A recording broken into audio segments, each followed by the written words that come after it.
Assalamualaikum warahmatullahi wabarakatuh. Berjumpa lagi dengan saya Nazia.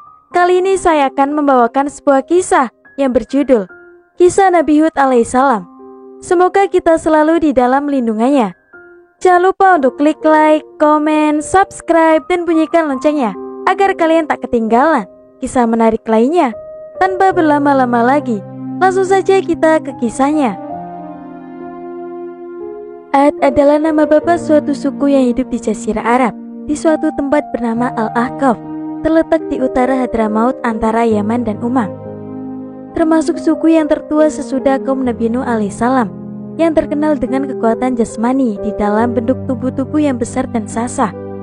Mereka dikaruniai oleh Allah tanah yang subur, dengan sumber-sumber airnya yang mengalir dari segala penjuru, sehingga memudahkan mereka untuk bercocok tanam untuk bahan makanan mereka. Selain itu, untuk memperindah tempat tinggal mereka dengan kebun-kebun bunga yang sangat indah. Berkat karunia Tuhan itu, mereka hidup menjadi makmur sejahtera dan bahagia serta dalam waktu yang singkat. Mereka berkembang biak dan menjadi suku yang terbesar di antara suku-suku yang hidup di sekelilingnya. Sebagaimana dengan kaum Nabi Nuh alaihissalam, yaitu kaum Hud, ialah suku Ad ini adalah penghidupan rohaninya, tidak mengenal Allah yang Maha Kuasa pencipta alam semesta. Mereka membuat patung-patung yang diberi nama Samud dan Al-Hatar, dan itu yang disembah sebagai Tuhan mereka yang menurut kepercayaan mereka dapat memberi kebahagiaan dan kebaikan, serta keuntungan dapat menolak kehajatan, kerugian, dan segala musibah. Ajaran dan agama Nabi Idris dan Nabi Nuh alaihissalam sudah tidak berbekas dalam hati jiwa serta cara hidup mereka sehari-hari. Kenikmatan hidup yang mereka sedang tenggelamkan di dalamnya berkat tanah yang subur dan menghasilkannya melimpah ruah, menurut anggapan mereka adalah karuniaan dan pemberian kedua berhala yang mereka sembah. Karenanya, mereka tak pernah putus-putus sujud kepada kedua berhala itu dan selalu mensyukurinya sambil memohon perlindungannya dari segala bahaya dan musibah berupa penyakit atau kekeringan. Sebagai akibat dan buah dari akidah yang sesat itu, pergaulan hidup mereka menjadi dikuasai oleh tuntutan dan pimpinan iblis, di mana nilai-nilai moral dan akhlak tak menjadi dasar untuk penimbangan atau kelakuan dan tindak tanduk seseorang, tetapi kebendaan dan kekuatan lahiriahlah yang menonjol sehingga timbul kerusuhan dan tindakan sewenang-wenangnya dalam masyarakat, di mana yang kuat menindas yang lemah, yang besar memperkosa yang kecil, dan yang berkuasa memeras yang di bawahnya. Sifat-sifat seperti sombong, congkak, iri hati, dengki, hasut, dan benci-membenci yang didorong oleh hawa nafsu merajalela dan menguasai penghidupan mereka, sehingga tak memberi tempat kepada sifat-sifat belas kasihan dan menyayangi jujur, amanah, dan rendah hati. Demikianlah gambaran masyarakat suku Ad tatkala Allah mengutuskan Nabi Hud alaihissalam sebagai nabi dan rasul kepada mereka. Nabi Hud alaihissalam berdakwah di tengah-tengah sukunya. Sudah menjadi sunnah Allah subhanahu wa ta'ala sejak diturunkannya Adam ke bumi, bahwa dari masa ke masa, jika hamba-hambanya sudah berada dalam kehidupan yang sesat, yang sudah jauh menyimpang dari ajaran-ajaran agama yang dibawa oleh nabi-nabinya, diutuslah seorang nabi atau rasul yang bertugas untuk menyegarkan kembali ajaran-ajaran nabi yang sebelumnya mengembalikan masyarakat yang sudah tersesat ke jalan yang lurus dan benar, dan mencuci bersih jiwa manusia dari segala tahayul dan syirik, serta menggantinya dengan iman tauhid dan akidah yang sesuai dengan fitrah. Demikianlah, maka kepada suku Ad yang telah dimabukkan oleh kesejahteraan hidup dan kenikmatan duniawi, sehingga tidak mengenalkan Tuhannya yang mengaruniakan itu semua, diutuskan kepada mereka Nabi Hud alaihissalam, seorang daripada suku mereka sendiri, dari keluarga yang terpandang dan berpengaruh, terkenal sejak kecilnya dengan kelakuannya baik budi pekerti, yang luhur, dan sangat bijaksana di dalam pergaulan dengan kawan-kawannya. Nabi Hud alaihissalam memulai dakwanya dengan menarik perhatian kaumnya suku Ad kepada tanda-tanda wujudnya Allah subhanahu wa ta'ala yang berupa alam sekeliling mereka, dan bahwa Allah yang menciptakan mereka semua dan mengaruniakan mereka dengan segala kenikmatan hidup yang berupa tanah air yang subur, yang mengalir serta tumbuh-tumbuhan yang tegak dan kuat. Dialah yang seharusnya mereka sembah dan bukan patung-patung yang mereka perbuat sendiri. Mereka sebagai manusia adalah makhluk Tuhan yang paling mulia yang tidak sepatutnya merendahkan diri, sujud menyembah batu-batu yang sewaktunya dapat mereka hancurkan sendiri, dan untuk memusnahkannya dari pandangan.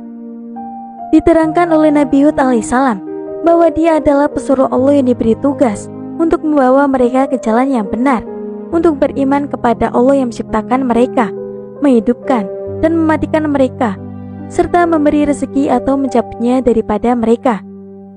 Ia tidak mengharapkan upah dan menuntut balas jasa atau usahanya memimpin dan menuntut mereka ke jalan yang benar.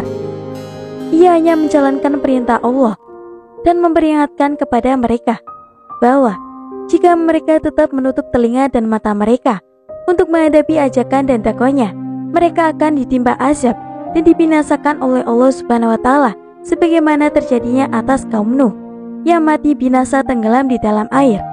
Bahkan akibat kecongkakan dan kesombongan mereka menolak ajaran dan dakwah Nabi Nuh alaihissalam, seraya bertahan pada pendirian dan kepercayaan mereka kepada berhala dan patung-patung yang mereka sembah dan puja itu. Bagi kaum Ad, seruan dan dakwah Nabi Hud alaihissalam merupakan barang yang tak pernah mereka dengar ataupun menduga. Mereka melihat bahwa ajaran yang dibawa oleh Nabi Hud itu akan mengubah sama sekali cara hidup mereka dan membongkar peraturan dan adat istiadat yang telah mereka kenal dan warisi dari nenek moyang mereka.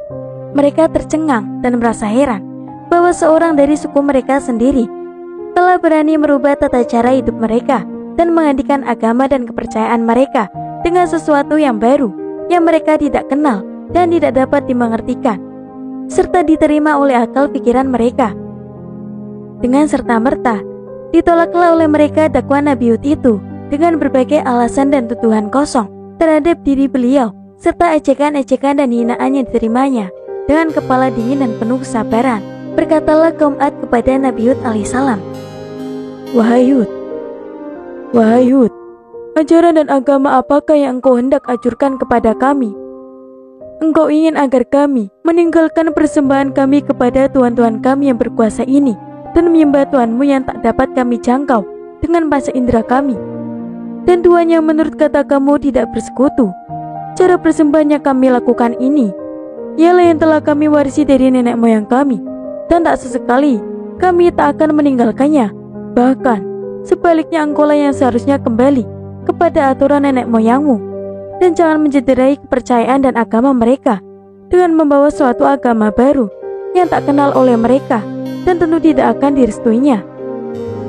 Wahai kaumku, jawab Nabi Hud, sesungguhnya Tuhan yang aku serukan ini kepada kamu untuk menyembahnya, walaupun kamu tidak dapat menjangkaunya dengan panca inderamu, namun kamu dapat melihat dan merasakan wujudnya dalam diri kamu sendiri sebagai ciptaannya dan dalam alam semesta yang mengelilingimu berupa langit dengan matahari dan bulan dan bintang-bintangnya, bumi dengan gunung-gunungnya, sungai, tumbuh-tumbuhan, dan binatang-binatang yang kesemuanya dapat bermanfaat bagi kamu sebagai manusia dan menjadi kamu dapat menikmati kehidupan yang sejahtera dan bahagia.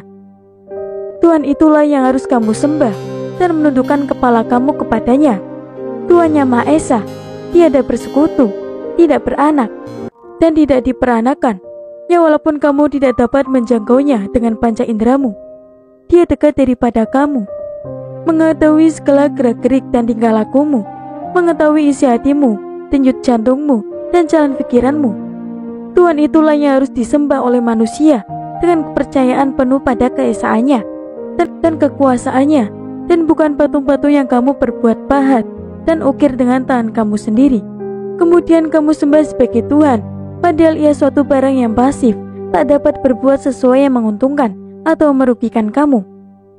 Alangkah bodohnya kamu dengan dangalnya pikiranmu jika kamu tetap mempertahankan agamamu yang sesat itu dan menolak ajaran dan agama yang telah diwahyukan kepadaku oleh Tuhan yang Maha Esa itu. Wahai Hud, jawab kaumnya, gerangan apakah yang menjadikan engkau berpandangan dan berpikiran lain daripada yang sudah menjadi pegangan hidup kami sejak dahulu kala, dan menjadikan engkau meninggalkan agama nenek moyangmu sendiri, bahkan sehingga engkau menghina dan merendahkan martabat Tuhan-Tuhan kami, dan mempermalukan kami, dan menganggap kami berakal sempit dan berpikiran sangat dangkal. Engkau mengaku bahwa engkau terpilih menjadi Rasul pesuruh oleh Tuhanmu untuk membawa agama dan kepercayaan baru kepada kami dan mengajak kami keluar dari jalan yang sesat menurut pengakuanmu ke jalan yang benar dan lurus. Kami merasa heran dan tidak dapat menerima oleh akal kami sendiri bahwa engkau telah dipilih menjadi pesuruh Tuhan. Apakah kelebihan kamu di atas seseorang daripada kami? Engkau tidak lebih tidak kurang adalah seorang manusia biasa seperti kami, hidup, makan dan minum, dan tidur tiada bedanya dengan kami. Mengapa engkau dipilih oleh Tuhanmu? Sungguh, engkau menurut kami anggapan kami seorang pendusta besar, atau mungkin engkau berpikiran tidak sehat, terkena kutukan Tuhan-Tuhan kami, yang selalu engkau ejek, hina dan jemukan.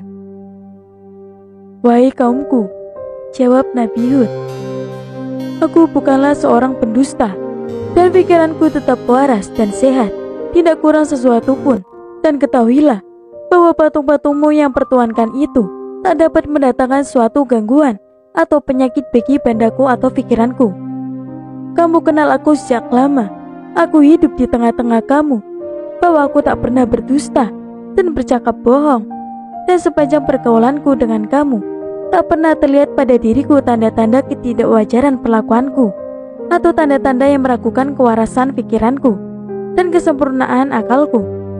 Aku adalah benar pesuruh Allah yang diberi amanat untuk menyampaikan wahyunya kepada hamba-hambanya yang sudah tersesat, serta kemasukan pengaruh ajaran iblis, dan sudah jauh menyimpang dari jalan yang benar yang diajar oleh nabi-nabi yang terdahulu. Karena Allah Subhanahu wa Ta'ala tak akan membiarkan hamba-hambanya terlalu lama terlantar dalam kesesatan dan hidup dalam kegelapan tanpa diutuskan seorang rasul yang menuntun mereka ke jalan yang benar dan penghidupan yang diridhoinya. Maka percayalah kamu kepadaku, gunakanlah akal pikiranmu, berimanlah dan bersujudlah kepada Allah Subhanahu wa Ta'ala, Tuhan seru sekalian alam, Tuhan yang menciptakan kamu, menciptakan langit dan bumi, menurunkan hujan bagi menyuburkan tanah ladangmu, menumbuhkan tumbuh-tumbuhan bagi meneruskan hidupmu. Bersembahlah kepadanya dan mohonlah ampun atas segala perbuatan yang salah dan tindakan sesatmu, agar dia menambah rezekimu dan kemakmuran hidupmu, serta terhindarlah kamu dari azab dunia sebagaimana yang telah dialami oleh kaum Nuh dan kelak azab di akhirat. Ketahuilah bahwa kamu akan dibangkitkan kembali kelak dari kubur kamu dan dimintai bertanggung jawab atas segala perbuatan kamu di dunia ini, dan diberi ganjaran sesuai dengan amalanmu yang baik dan soleh, mendapat ganjaran yang baik dan yang hina, dan buruk akan diganjarkan dengan api neraka. Aku hanya menyampaikan risalah Allah kepada kamu, dan dengan ini telah memperingati kamu akan akibat yang akan menimpa kepada dirimu jika kamu tetap mengingkari kebenaran dakwaku. Kaum Ad menjawab, kami bertambah yakin dan tak ragu bahwa engkau telah mendapat kutukan Tuhan-Tuhan kami, sehingga menyebabkan pikiran kamu kacau dan akalmu berubah menjadi sinting. Engkau telah mengucapkan kata-kata yang tak masuk akal. Bahkan, jika kami mengikuti agamamu, akan bertambah rezeki dan kemakmuran hidup kami, dan bahwa kami akan dibangkitkan kembali dari kubur kami dan menerima segala ganjaran atas segala amalan kami. Adakah mungkin kami akan dibangkitkan kembali dari kubur setelah kami mati dan menjadi tulang belulang? Dan apakah azab dan siksaan yang engkau selalu takut-takutkan kepada kami dan mengancamkannya kepada kami? Semua ini kami anggap kosong dan ancaman kosong belaka. Ketahuilah bahwa kami tak akan menyerah kepadamu dan mengikuti ajaranmu, karena bayangan azab dan siksa yang engkau bayang-bayangkannya kepada kami. Bahkan kami menentang kepadamu, datangkanlah apa yang engkau janjikan dan ancamkan itu jika engkau betul-betul benar dalam kata-katamu dan bukan seorang pendusta besar. Baiklah, jawab Nabi Hud alaihissalam, jika kamu meragukan kebenaran kata-kataku dan tetap bersikeras kepala, tidak menghiraukan dakwaku, dan meninggalkan persembahanmu kepada berhala-berhala itu, maka tunggulah saat tibanya pembalasan Tuhan, di mana kamu tak akan dapat melepaskan diri dari bencananya. Allah Subhanahu wa Ta'ala menjadi saksiku bahwa aku telah menyampaikan risalahnya dengan sepenuh tenaga kepadamu, dan akan tetap berusaha sepanjang hayat kandung badanku memberikan penerangan dan tuntutan kepada jalan yang baik yang telah digariskan oleh Allah bagi hamba-hambanya. Pembalasan Allah atas kaum Ad. Pembalasan Tuhan terhadap kaum Ad yang kafir dan tetap membangkang itu diturunkan dalam 2 peringkat. Tahap pertama berupa kekeringan yang melanda ladang-ladang dan kebun-kebun mereka, sehingga menimbulkan kecemasan dan kegelisahan kalau mereka tak memperoleh hasil dari ladang-ladang dan kebun-kebunnya seperti biasanya.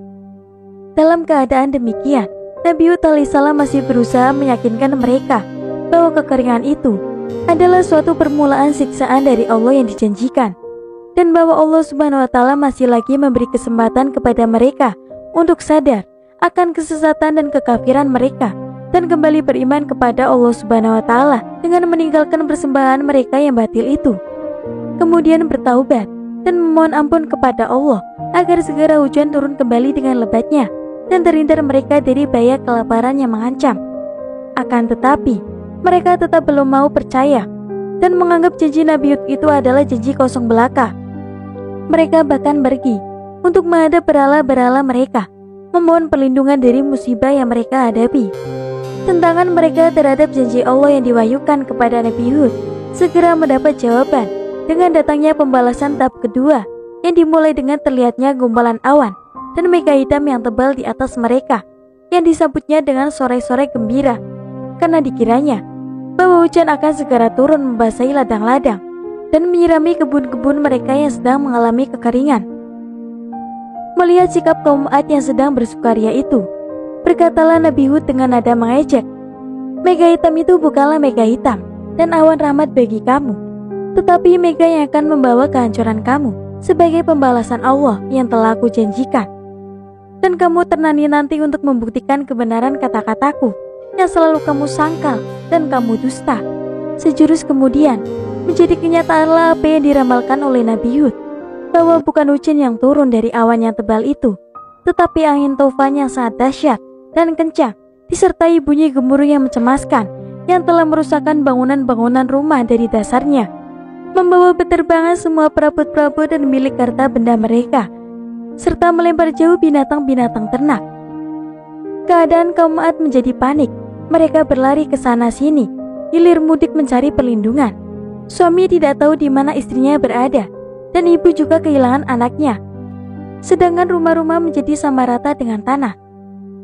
Bencana angin tofan itu berlangsung selama 8 hari 7 malam, sehingga sempat menyapu bersih kaum Ad yang congkak itu dan menamatkan riwayatnya dalam keadaan yang menyedihkan untuk menjadi pengajaran dan ibrah bagi umat-umat yang akan datang.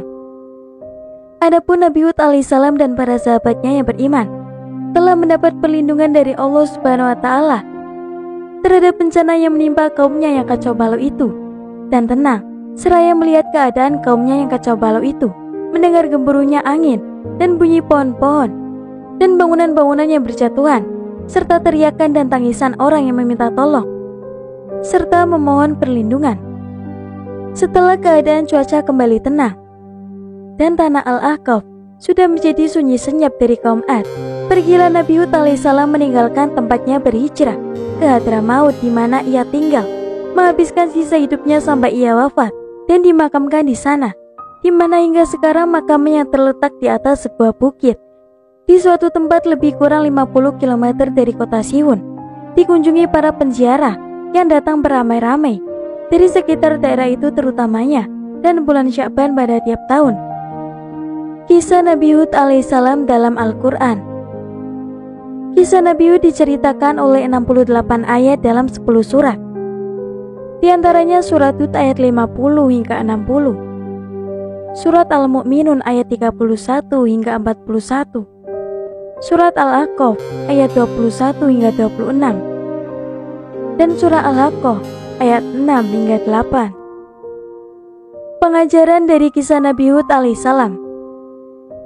Nabi Hud alaihissalam telah memberi contoh dan sistem yang baik yang patut ditiru dan diikuti oleh juru dakwah dan ahli penerangan agama. Beliau menghadapi kaumnya yang sombong dan keras kepala itu dengan penuh kesabaran, ketabahan, dan kelapangan dada.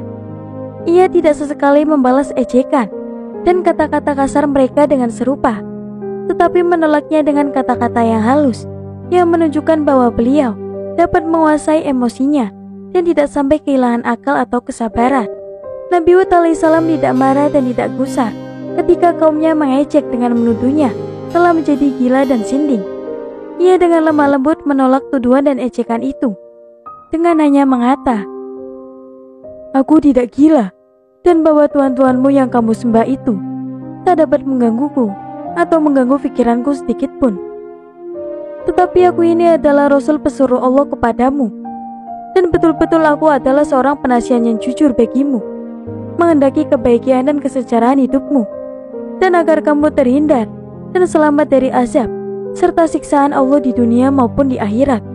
Dalam berdialog dengan kaumnya, Nabi Hud alaihissalam selalu berusaha mengetuk hati nurani mereka dan mengajak mereka berpikir secara rasional, menggunakan akal dan pikiran yang sehat, dengan memberikan bukti-bukti yang dapat diterima oleh akal mereka tentang kebenaran dakwanya dan kesesatan jalan mereka.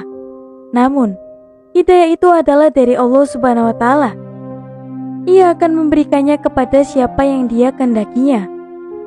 Cukup sekian kisah yang dapat saya sampaikan. Semoga bermanfaat dan memberikan pelajaran bagi kita semua. Akhir kata, wassalamualaikum warahmatullahi wabarakatuh.